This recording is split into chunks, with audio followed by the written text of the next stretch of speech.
This video is a continuation of nerds93. I'm again looking at the second amplifier at 80 decibels of carrier suppression to perhaps see phase noise, and also of course look at the amplitude noise that is generated by this amplifier. I'm sending a signal in through a 470 ohm resistor to make the amplifier see the same impedance that it looks into when being fed from here on the center frequency of the crystal filter.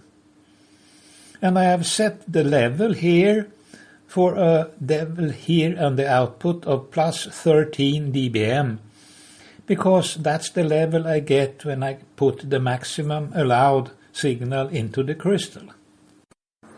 Here is the phase noise at 0.1 Hz. Here I see minus 58 dBc per Hertz. And here is the amplitude noise, 0.1 Hz, 58 or maybe 59. When corrected for the 80 decibels of carrier suppression, these are the values I see, and they are very low, not much different from the limits of the performance of this system. So I cannot say for sure that I actually see sideband noise generated by this amplifier. When I look at the correlation, I see it is small. I'm not so sure that it is statistically significant. AM noise and phase noise are very similar in amplitude, as you can see here, yellow and white. The difference is about 2 decibels. I have disconnected the crystal, so this wire is no longer in place, and I feed the sources of the JFETs directly from 50 ohms to this point.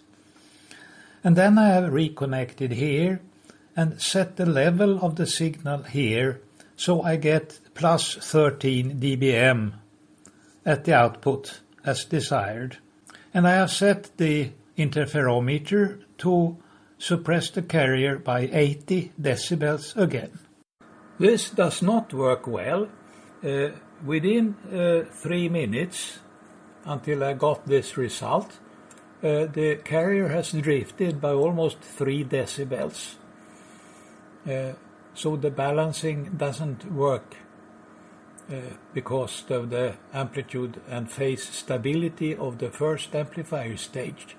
But the level I see at 0.1 Hz, minus 64 dBc per Hertz, that is too low to make me say that I see the phase noise.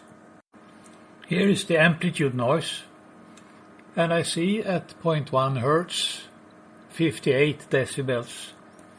That is in the order of minus 140 dBc per Hertz, and since the carrier suppression is not very accurate, could be wrong by 3 decibels maybe, I don't think I can measure this.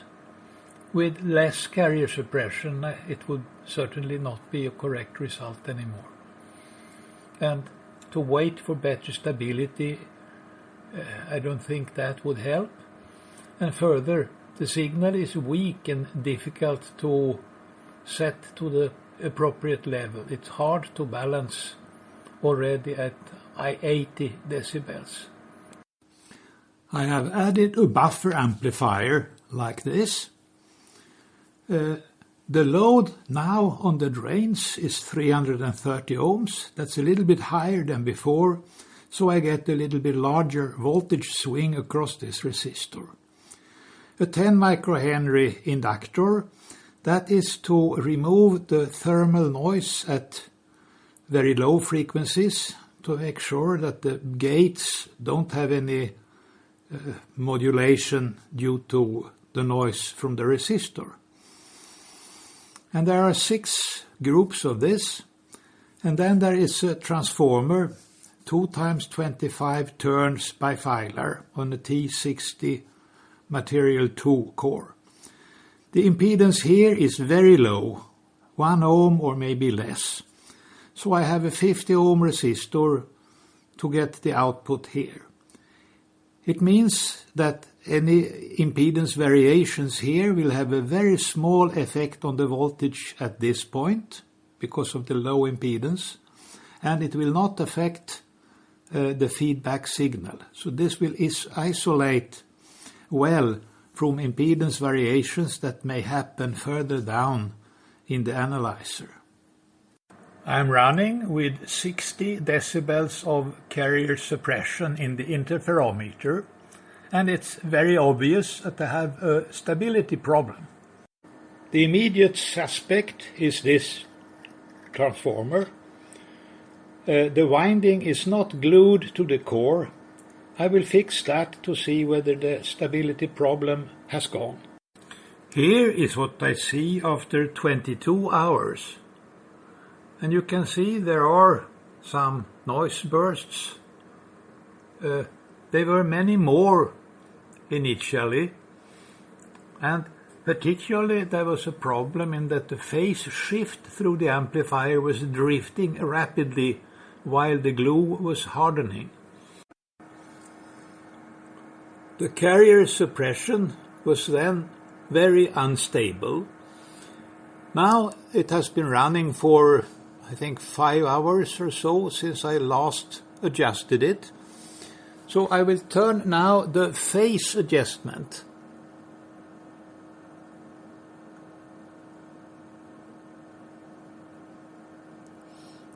So you can see there was a significant phase error, and I have to adjust the amplitude to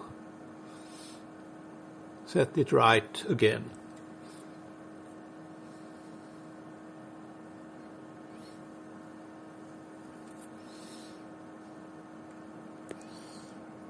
So now the carrier suppression is correct again.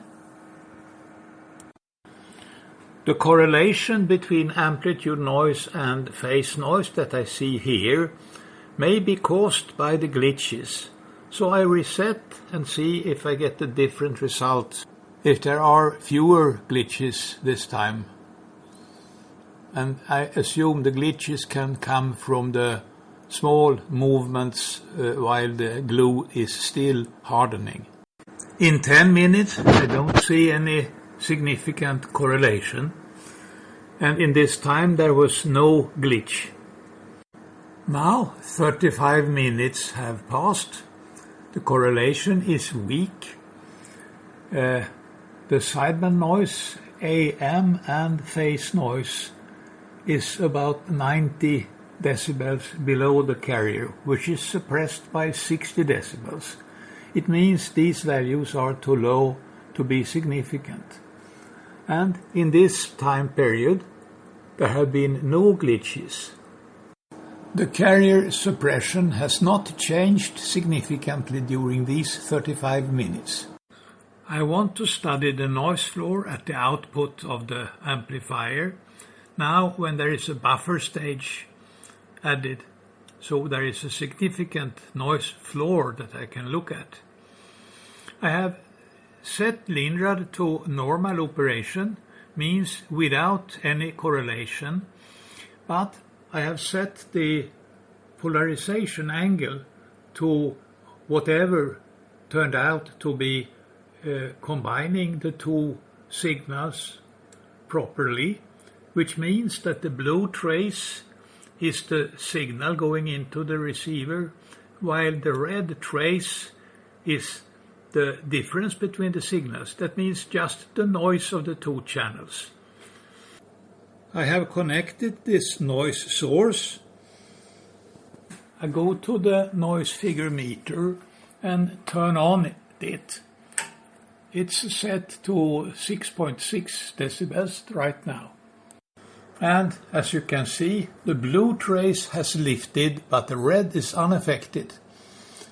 So when I look at the S meter here, it says 5.7 dB, and that's far too much. I have to bring down the noise figure meter setting. Now here I see 2.99 dB above the floor, and that is for a noise figure of 2.2 decibels. With a noise figure of 2.2 dB, the noise floor is at minus 171.8 dBm per hertz, and the phase noise component is 3 decibels below that, means minus 174.8 dBm per hertz. I have calibrated Linrad to show minus 174.8 per hertz. That is actually dBm per hertz. I have connected the selective amplifier, and now with the buffer amplifier I see a fairly strong noise floor. It is minus 165.6 dBm per hertz. This inductor should be tuned for minimum noise. Means I want it to balance all the stray capacitances here to bring the impedance that is seen by the sources as high as possible. The noise floor of the selective amplifier is minus 165.6 dBm per hertz. When I touch the iron core with the screwdriver, I see some noise, but afterwards here I see minus 165.6. Not much difference. I have turned the core 4 turns inwards. Now I turned it 4 more turns inwards, and the noise has degraded. It is now 165.3. I have removed the iron core completely, and then I see minus 165.45. So there should be an iron core, and it was almost correct, or correct enough from the beginning. I have tuned the capacitor on the drain now, and the result I see is minus 166.6. And before I trust that, I check calibration by putting a 50 ohm dummy load on the cable instead of connecting it to the box. Well, this looks okay. I should see 174.8 at 0.09 decibels away.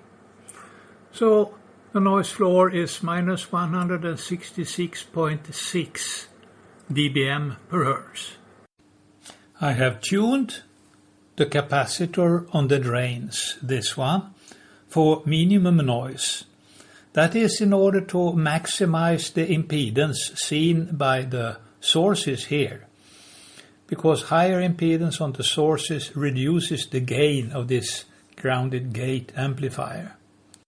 At the center of the crystal filter, the noise level is much higher, and I can read it here,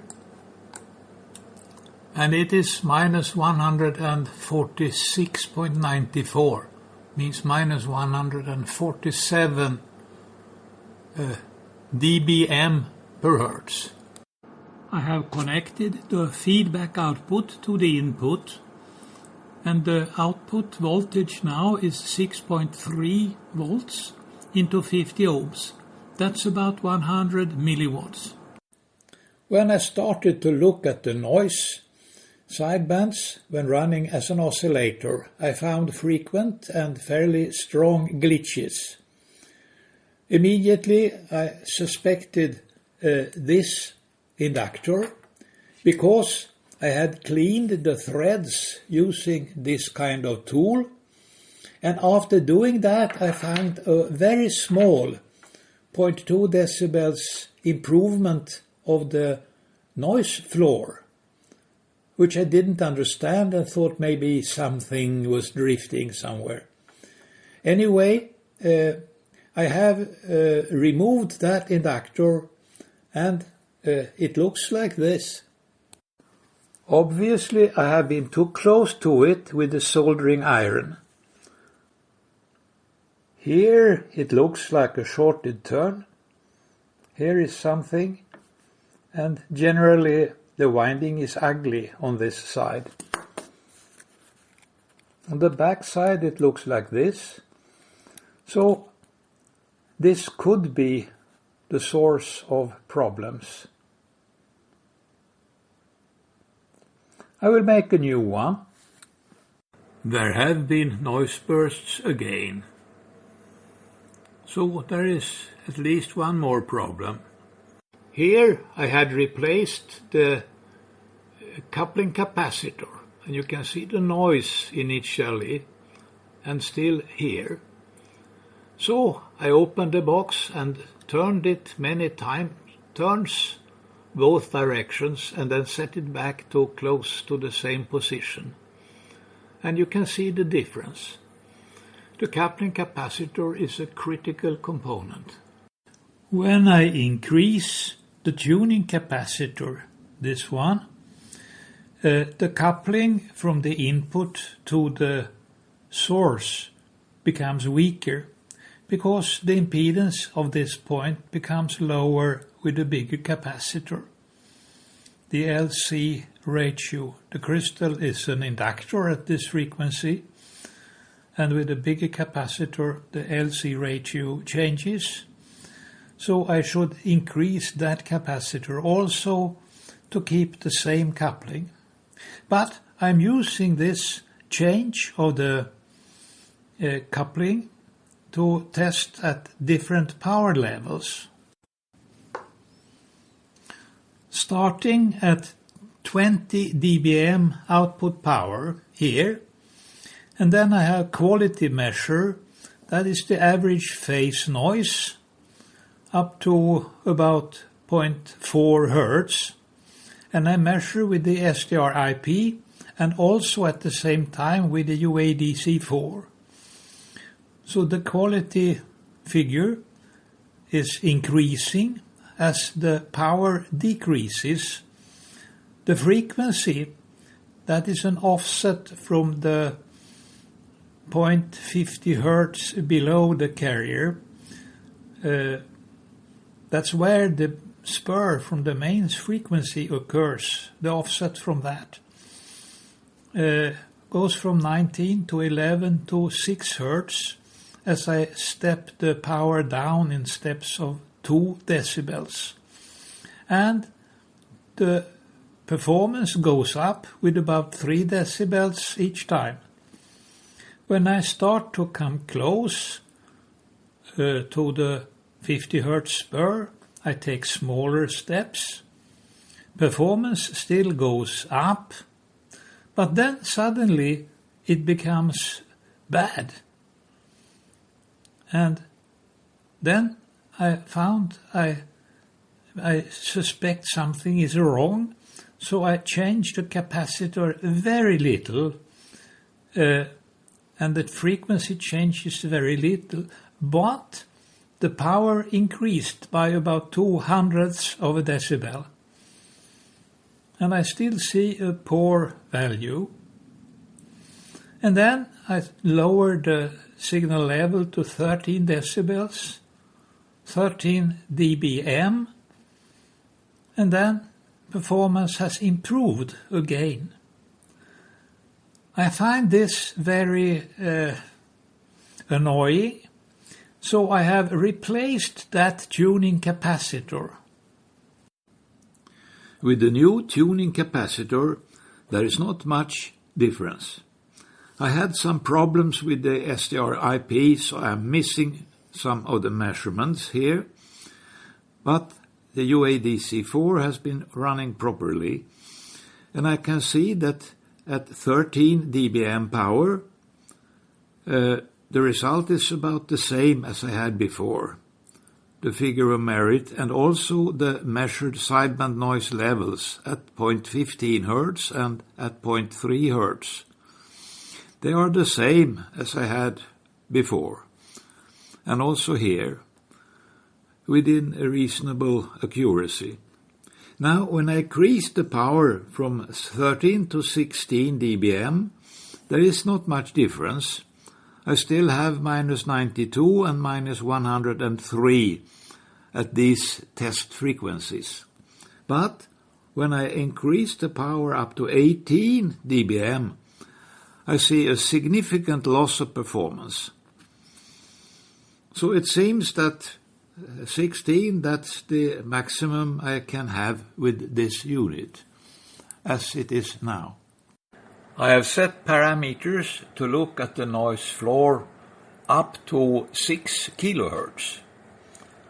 And then I see this is using the UADC4, here -182 dBc per Hertz, from about 1.5 kHz, or maybe from 2 kHz. When I compress the frequency scale, I am doing averages on the complex numbers before computing the power. So I get a significantly improved signal-to-noise ratio. The real component is at -182, more or less 0.0, and with the imaginary part well below. With a carrier level of +16 dBm and a noise floor at -182 dBc per Hertz, I find the noise at -166 dBm per Hertz. This is in good agreement with what I found before measuring the noise floor without any signal present, a difference of 0.6 dBm per Hertz. So that's reasonably within measurement accuracy. These measurements take a long time. I have been running for 12 hours and 37 minutes to get this result.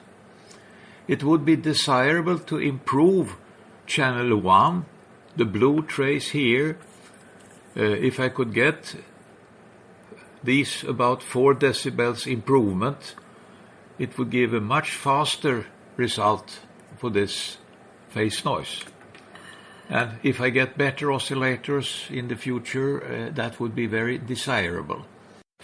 I have swapped the 2 oscillators, and now the situation is the opposite. And that means that one of the oscillators, the one which is now red, has a worse performance at 6 kHz as compared to the other. And the noise is very much higher than the noise I have now from the oscillator I'm experimenting with. And I have swapped back. So this is the normal configuration, where the blue is the channel 1 oscillator. That's the one with bipolar transistors in it, while the red is with FETs. Mart SM0ERR has kindly lended me a rubidium-controlled oscillator. I have run it with parameters allowing very close separations to the carrier. This is 0.02 Hertz. So normally the lowest I go is 0.05 Hertz. That's here. And you can see very clearly that the bipolar oscillator is much better at close separations as compared to the FET oscillator. Now, when I started with these oscillator experiments, I was mainly interested in the far noise floor, the flat noise floor. I wanted to bring it down because in radio communications, amateur radio, that would be the most interesting. A couple of hertz or even closer would be completely insignificant. But now I start to get an interest in time and rubidium control and maybe GPS locking and so forth. So it seems bipolar is much better. So I will stop the development of this FET dual crystal oscillator and try to convert it to a bipolar oscillator instead, because I would like to see it very good at very close offsets from the carrier. I have set parameters so I can see noise very close to the carrier for my experimental oscillator. And I will take down the numbers and compare with what I have seen with the rubidium oscillator. At very close range, 0.02 Hz, I can see the rubidium oscillator is 3 decibels better than the blue trace from channel 1. It means that this channel 1 is the same as the correlated result, both at minus 46 dBc per Hertz. So that's the performance of the rubidium oscillator as well as the channel 1 oscillator. The channel 2 is this result. It is much more noisy. At 0.04 Hertz, I see no difference in the noise floor between the correlated result and the channel 1 result, neither here nor here. But the FET oscillator is much better than the rubidium oscillator, already at 0.04 Hertz. Then, at 0.06, there is a 1 decibel difference. It means that the channel 1 oscillator is about 6 decibels below the correlated, which was 72. So this should be something like 78. And then 6 decibels below 78, that is 86. And then the same, about 90. And now here, the correlated is 2 decibels better than the channel 1. It means it should be 3 decibels below 88. That is 91. And then the same here, 93.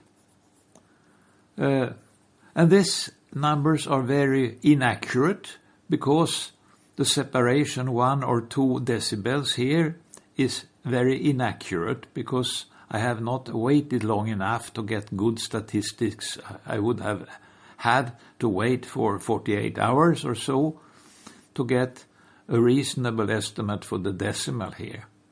But anyway, what I see is that the channel 1 is very much better than the channel 2 oscillator at close spacing.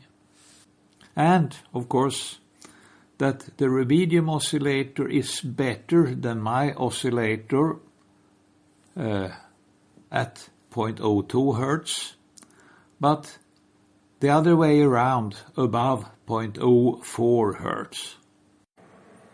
Here I have set a very high signal level, about 3 or 4 decibels above the point of saturation for the sound card. The signal source is the rubidium oscillator, and I have disconnected the phase locking between my 2 oscillators, so they are now running independently. And it is very clear that this one, is much better than the other one.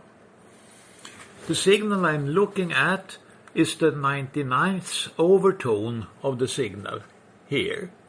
Because of the saturation, the spectrum is very rich in odd overtones, and I have selected overtone number 99, which is about 3 kilohertz away from the center, which means that the fundamental is about 30 hertz.